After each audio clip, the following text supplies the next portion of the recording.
पर्यटकांचे आकर्षण ठरलेल्या आणि प्रवाशांनी नेहमी गजबजलेल्या कणकवली रेल्वे स्थानकात स्वच्छतेचा जागर करण्यात आलाय।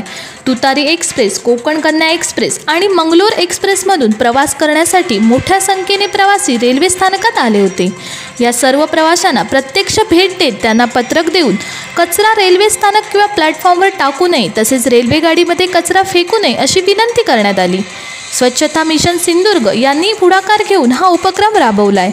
यावेळी कणकवली व्यापारी संघटना अध्यक्ष दीपक पेलवलकर, प्रतितयश वकील विलास परब, स्वच्छता मिशन सिंधुदुर्ग प्रमुख गणेश जेठे, सिंधुदुर्ग जिल्हा पत्रकार संघाचे उपाध्यक्ष संतोष राऊळ, कणकवली पत्रकार संघाचे अध्यक्ष भगवान लोके यांच्यासह रेल्वे पोलीस फोर्सचे अधिकारी व कर्मचारी, रिक्षा व्यावसायिक व नागरिक मोठ्या संख्येने सहभागी झाले होते। कोकण संवादच्या ताज्या घडामोडींसाठी चॅनलला सबस्क्राईब करा आणि बेल आयकॉनला क्लिक करा।